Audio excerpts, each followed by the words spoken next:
Shalom friends, एक बार फिर से आप सभी का स्वागत है। आज मैं आपके लिए लेकर आई हूँ एक 1 ईयर बाइबल रीडिंग कैलेंडर। अगर आपका कोई बाइबल रीडिंग रूटीन नहीं है और आप कभी भी अपनी पूरी बाइबल कंप्लीट नहीं कर पाए हैं, तो ये वीडियो आपके लिए है। इसमें ओल्ड टेस्टमेंट और न्यू टेस्टमेंट के सभी चैप्टर्स को डे वाइज ऑर्गेनाइज किया गया है। डे 1 से लेकर डे 365 तक के सभी चैप्टर्स आपको यहाँ मिलेंगे। डे 365 पर आप अपनी पूरी बाइबल कंप्लीट कर पाएंगे, तो आप इसके द्वारा आशीषित हों। और अगर आपको ये वीडियो पसंद आती है तो आप अपने फैमिली और फ्रेंड्स से शेयर करें, और अगर आप चाहें तो आप सब्सक्राइब, लाइक और कमेंट भी करें और बेल आइकन को प्रेस करके नोटिफिकेशन ऑन करना ना भूलें। So praise the lord, shalom to everyone. Let's get started. Day 109, chapter number 27, दाऊद का फिलिस्तियों के यहाँ शरण लेना।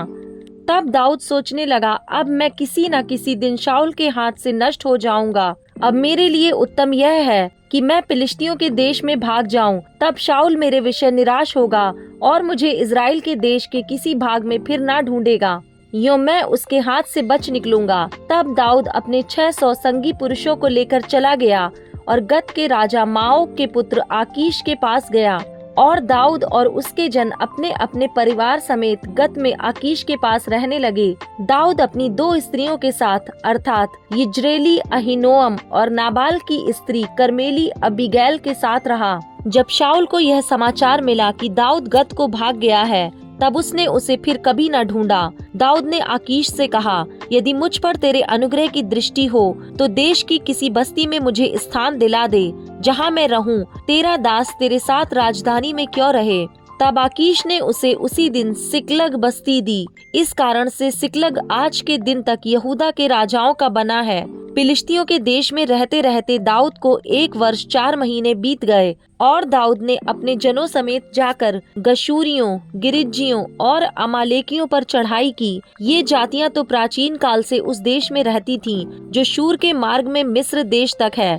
दाऊद ने उस देश को नष्ट किया और स्त्री पुरुष किसी को जीवित ना छोड़ा, और भेड़ बकरी, गाय बैल, गधे ऊंट और वस्त्र लेकर लौटा और आकीश के पास गया। आकीश ने पूछा, आज तुमने चढ़ाई तो नहीं की? दाऊद ने कहा, हाँ, यहूदा, यरमेलियों और केनियों की दक्षिण दिशा में। दाऊद ने स्त्री पुरुष किसी को जीवित ना छोड़ा कि उन्हें गत में पहुंचाए। उसने सोचा था ऐसा ना हो कि वे हमारा काम बताकर यह कहें कि दाऊद ने ऐसा ऐसा किया है, वरन जब से वह फिलिस्तियों के देश में रहता है तब से उसका काम ऐसा ही है। तब आकीश ने दाऊद की बात सच मानकर कहा, यह अपने इजरायली लोगों की दृष्टि में अति घृणित हुआ है, इसलिए यह सदा के लिए मेरा दास बना रहेगा। Chapter number 28। उन दिनों में फिलिस्तियों ने इजराइल से लड़ने के लिए अपनी सेना इकट्ठी की। तब आकीश ने दाऊद से कहा, निश्चय जान कि तुझे अपने जनों समेत मेरे साथ सेना में जाना होगा। दाऊद ने आकीश से कहा, इस कारण तू जान लेगा कि तेरा दास क्या करेगा। आकीश ने दाऊद से कहा, इस कारण मैं तुझे अपने सिर का रक्षक सदा के लिए ठहराऊंगा।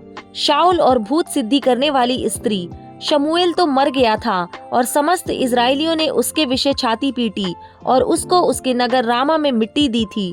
और शाऊल ने ओझों और भूत सिद्धि करने वालों को देश से निकाल दिया था। जब फिलिस्ती इकट्ठे हुए और शूनेम में छावनी डाली, तो शाऊल ने सब इजरायलियों को इकट्ठा किया और उन्होंने गिलबो में छावनी डाली। फिलिस्तियों की सेना को देखकर शाऊल डर गया और उसका मन अत्यंत भयभीत हो कांप उठा। जब शाऊल ने यहोवा से पूछा, तब यहोवा ने ना तो स्वप्न के द्वारा उसे उत्तर दिया और न उरीम के द्वारा और न भविष्यद्वक्ताओं के द्वारा।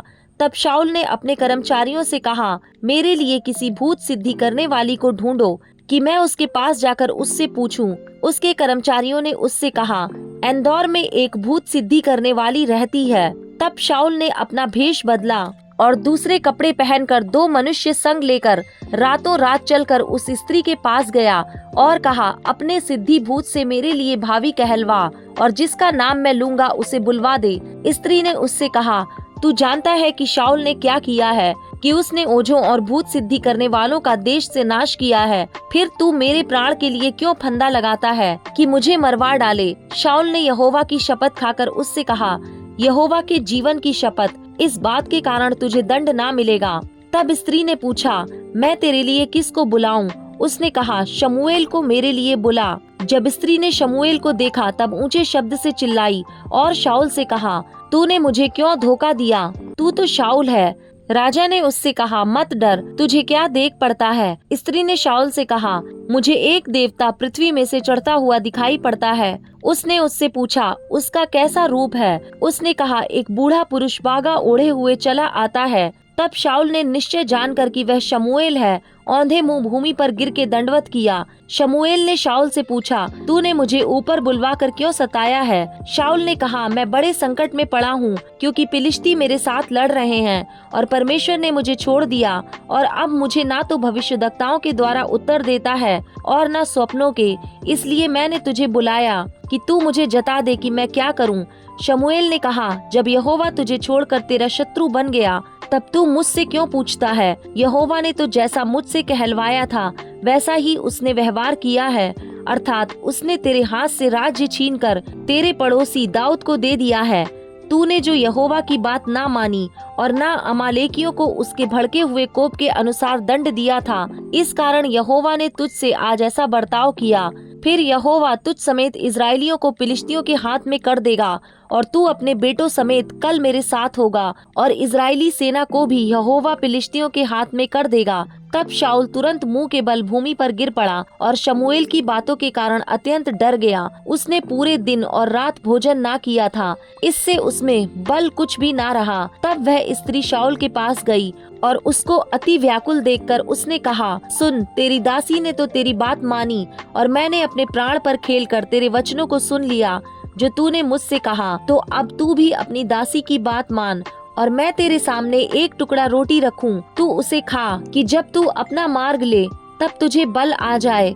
उसने इनकार करके कहा, मैं ना खाऊंगा। परंतु उसके सेवकों और स्त्री ने मिलकर यहाँ तक उसे दबाया कि वह उनकी बात मानकर भूमि पर से उठकर खाट पर बैठ गया। स्त्री के घर में एक तैयार किया हुआ बछड़ा था, उसने फुर्ती करके उसे मारा, फिर आटा लेकर गूंधा और अखमीरी रोटी बनाकर शाऊल और उसके सेवकों के आगे लाई और उन्होंने खाया। तब वे उठकर उसी रात चले गए।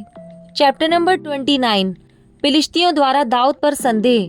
फिलिस्तियों ने अपनी समस्त सेना को अपेक में इकट्ठा किया और इजरायली यिज्रेल के निकट के सोते के पास डेरे डाले हुए थे। तब फिलिस्तियों के सरदार अपने अपने सैकड़ों और हजारों समेत आगे बढ़ गए, और सेना के पीछे पीछे आकीश के साथ दाऊद भी अपने जनों समेत बढ़ गया। तब फिलिस्ती हाकिमों ने पूछा, उन इब्रियों का यहाँ क्या काम है? आकीश ने फिलिस्तियों के सरदारों से कहा, क्या वह इजराइल का राजा शाऊल का कर्मचारी दाऊद नहीं है, जो क्या जाने कितने दिनों से वरन वर्षों से मेरे साथ रहता है, और जब से वह भाग आया तब से आज तक मैंने उसमें कोई दोष नहीं पाया। तब फिलिस्ती हाकिम उससे क्रोधित हुए और उससे कहा, उस पुरुष को लौटा दे, वह उस स्थान पर जाए जो तूने उसके लिए ठहराया है।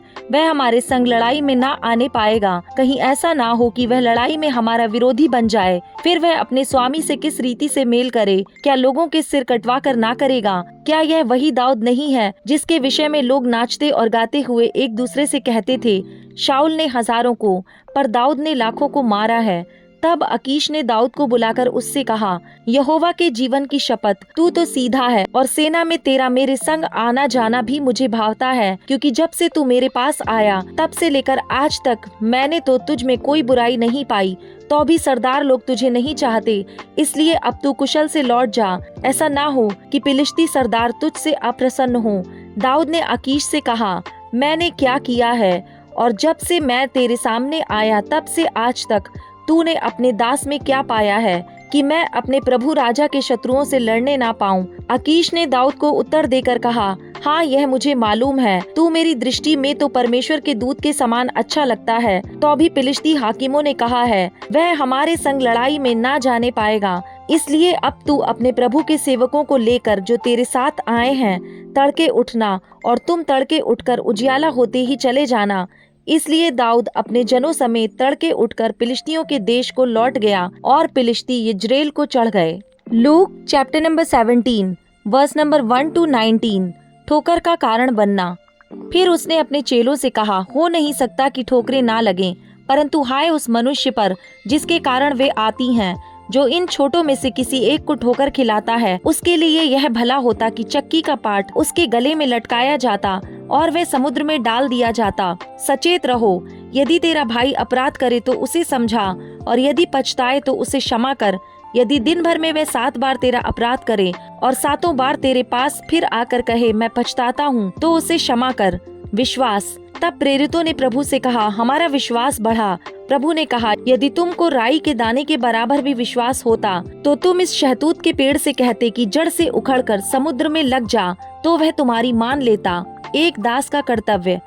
तुम में से ऐसा कौन है जिसका दास हल जोतता या भेड़ें चराता हो, और जब वह खेत से आए तो उससे कहे तुरंत आकर भोजन करने बैठ, और यह ना कहे मेरा खाना तैयार कर और जब तक मैं खाऊं पीऊं तब तक कमर बांधकर मेरी सेवा कर, इसके बाद तू भी खा पी लेना। क्या वह उस दास का एहसान मानेगा कि उसने वे ही काम किए जिसकी आज्ञा दी गई थी? इसी रीति से तुम भी जब उन सब कामों को कर चुको जिसकी आज्ञा तुम्हें दी गई थी, तो कहो हम निकम्मे दास हैं, जो हमें करना चाहिए था हमने केवल वही किया है। कोढ़ के 10 रोगियों को चंगा करना। ऐसा हुआ कि वह यरूशलेम जाते हुए सामरिया और गलील के बीच से होकर जा रहा था। किसी गांव में प्रवेश करते समय उसे 10 कोढ़ी मिले। उन्होंने दूर खड़े होकर ऊंचे शब्द से कहा, हे यीशु, हे स्वामी, हम पर दया कर। उसने उन्हें देखकर कहा, जाओ और अपने आप को याजकों को दिखाओ, और जाते ही जाते वे शुद्ध हो गए। तब उनमें से एक यह देखकर कि मैं चंगा हो गया हूँ, ऊंचे शब्द से परमेश्वर की बड़ाई करता हुआ लौटा और यीशु के पांव पर मुंह के बल गिरकर उसका धन्यवाद करने लगा, और वह सामरी था। इस पर यीशु ने कहा, क्या 10 शुद्ध ना हुए? तो फिर वे 9 कहाँ हैं? क्या इस परदेशी को छोड़ और कोई ना निकला जो परमेश्वर की बड़ाई करता? तब उसने उससे कहा, उठकर चला जा, तेरे विश्वास ने तुझे चंगा किया है।